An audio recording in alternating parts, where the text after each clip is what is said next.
But it wouldn't be until 1968 and this revolutionary sequence in Bullet that the car chase took a cultural turn. The steel horsepower of the hero was now pitted against the villains until a violent car chase became the staple of virtually every action film and television series.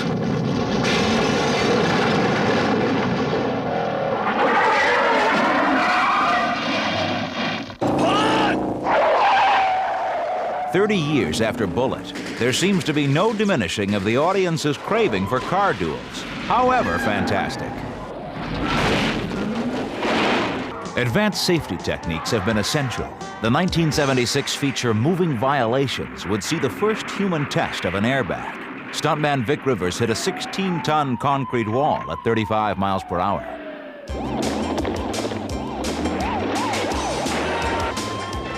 Stuntmen have devised more imaginative stunts with cars than they ever could with horses. And in The Electric Horseman, a first-of-a-kind gag is pulled off by Roger Creed on the bottom and Conrad Palmisano on the top. It might look simple, but it wasn't.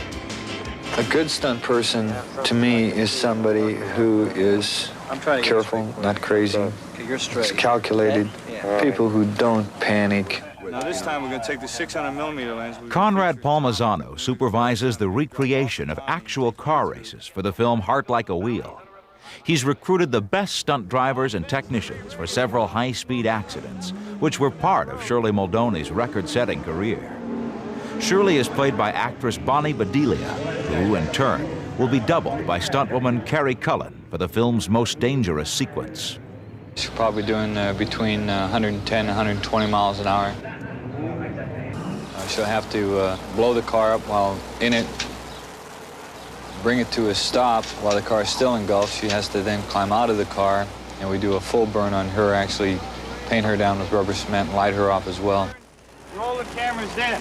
Please be on your toes. You know she won't be able to see very well. There's no pictures worth injuring somebody or killing them over, so that has to take precedence above and beyond all. Thank you. All cameras, all cameras. Keep rolling. Roll all cameras.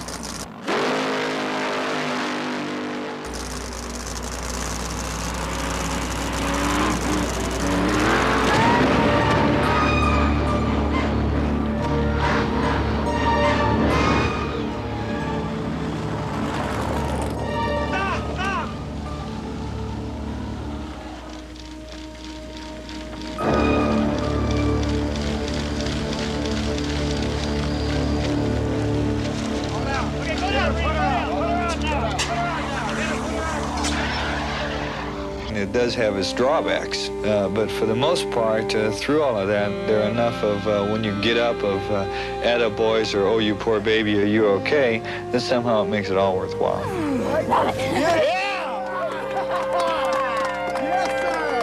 Carrie Cullen survived unscathed. But who's going to come to the aid of Kathleen Turner in Romancing the Stone? The lady couldn't be in more jeopardy.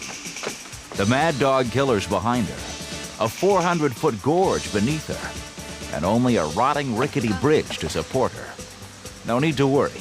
Even her legs belong to one of the most experienced stuntwomen in the business.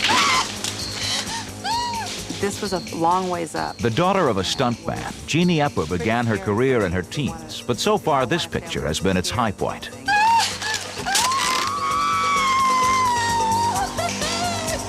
And it was challenging, fun, scary, it was everything. It was probably the most ultimate of all of my emotions that I have felt since I've been in the film industry. You know, all in one film. Michael Douglas also clearly remembers. It was a sequence that I think the audiences had a lot of fun with, but I know Jeannie Eppert's got a lot of black and blue marks to talk about it. We never tested anything on this show. We tested it on film. And since I was the one, if you notice in the film, that did all the stunts first, because that's what happened. Kathleen just happened to do the mudslide first, the swing first, but I was the guinea pig. People will say to me, you know, wasn't that fun? No, that wasn't fun. And it was physically demanding. It was emotionally demanding. We were cold, we were wet. And for 2.5 weeks, you do something over and over and over. As a rule, you go in and you shoot a stunt once, maybe twice. You know, it took a lot to get that on film. this has turned out to be one hell of a morning. I love it. I mean, come on, I'm in my 40s and I'm still doing it full time, making a living at it. Excitement. It's something that, I mean, how many women in the world do what I do for a living? When a neighborhood boy gets stuck on a farm rooftop in the Tom Selleck feature Her Alibi, it's the heroine, not the hero, who comes to the rescue. Co-star Paulina Poroskova finds herself called upon to take charge of the risk-filled endeavor. With his friends, Tom looks on in awe at her incredible athletic grace and prowess. Although he's madly in love with her, all he knows about the mysterious Romanian is that he's her alibi for a murder. This lighthearted suspense sequence involves as much skill and preparation as stunt work in a big action film, and will demand a full week's shooting in the broiling heat and humidity of July in Maryland. But of course, the sweat mustn't show on camera, any more than the fact that Paulina couldn't actually do most of the wonderful things she just seemed to do. Chris Palomino, an accomplished gymnast and professional stuntwoman for 2 years, has been brought in from California to double Paulina. Because it's like no normal human being could actually do it. Thank you. You're inhuman. We'll then cut and do the shot with someone holding the horse. For this sequence, director Bruce Beresford looks to Ronnie Rondell for the best, quickest, and safest way to bring off the rescue. A leading stunt coordinator and second unit director today, an outstanding stuntman since his teens, there is no aspect of the business he hasn't experienced firsthand. Here, okay? Okay. All set? Yeah, I just got to put the Go. I'm not getting any. Well, what happened, guys? She's on her way. Okay, go.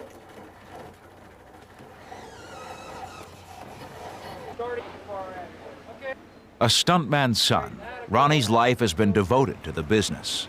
His son Reed had been making a name for himself as a top stuntman too, when he fell victim to an ironic tragedy. If it happens, it happens. The thing with losing our youngest son, Reed, it was after the shot. It had nothing to do with the stunts, and the helicopter crashed going back to the #1 position. But we take those chances. That's how we make a living. Although most boys love to play around heights, Larry Nicholas explains why he's been stunt doubling the 7-year-old actor. Children, you'd be surprised, they do get in a lot of trouble, and you know, they're minors and they don't want them doing none of the stuff, so they call us in, the smaller people, to do this. I was 24 when I got into the business, about 3 years ago. And for about the same 3 years, Tom Selleck has been harboring a stunt-related frustration. Well, there is one thing I'm waiting to do.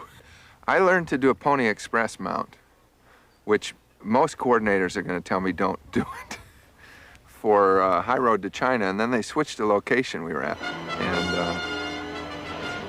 I had practiced every lunch this Pony Express mount, you know, where the horse runs by, I run over the horse, grab onto the horn of the saddle, and vault up and keep riding.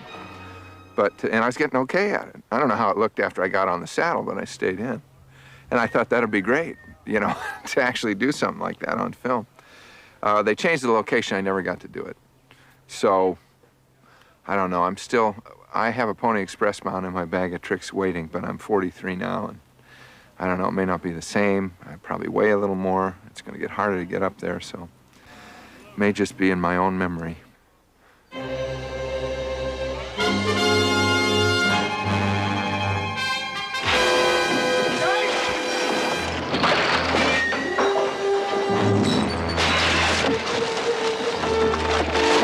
In comedy films, especially the creations of Blake Edwards, ranging from The Great Race to the Inspector Clouseau series, physical farce is a key element, with stuntmen working almost as much as the leads. When filming these gags, however, writer-director Edwards seldom enjoys his own work. I always have a sense of apprehension. I always do. I always get very nervous and the adrenaline gets going, just like the stunt guy, maybe not as much. I sit there and I have no control over it at all, other than I've cooked it up. You know, I perpetrated this thing and he could damn well get hurt by it. So I live in for a few moments of great apprehension, fear, if you will.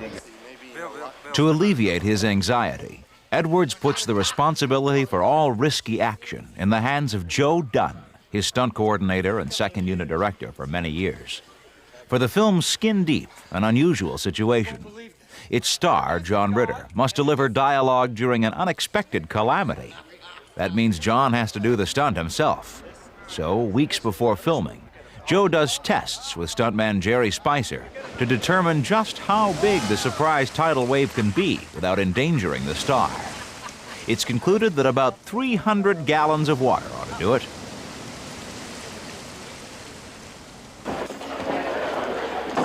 You won't believe it.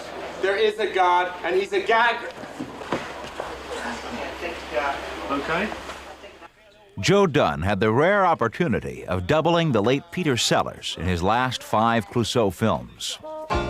When you're doubling for someone in a comedy, you should really try and look like them physically. Because comedy, you've got to take their little mannerisms and you've got to put that in, otherwise the stunt means nothing.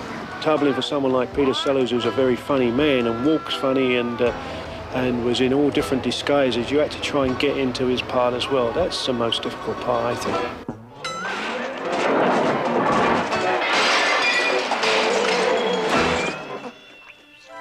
In one film, a swimming pool had to be filled with tons of Jell-O to get the desired effect. A first for all concerned. I was getting interviewed by some English paper and they said to me, you know, what's going to happen? I said, well, the guy's going to dive into this pool of Jell-O. And they said, well, how'd you do that? I mean, as though I was an expert on diving into Jell-O, and nobody had ever done this, you know. And I said, well, I said, you just dive off the board and you hit the Jell-O and you come to a dead stop. He said, but how are you going to get him out? I said, well, he'll eat his way to the shallow end. And he's right in this town. He thought it was fantastic. Yeah, that's real beach water. 2.5 to 3 seconds total. It's 2.5. The camera is ready, and the star, perhaps a bit apprehensive, is set to deliver his line. But it's left to Joe to signal the all-important when. And roll it. Set. Set. Set. Shake! You won't believe it, but there is a God, and he's a gag writer!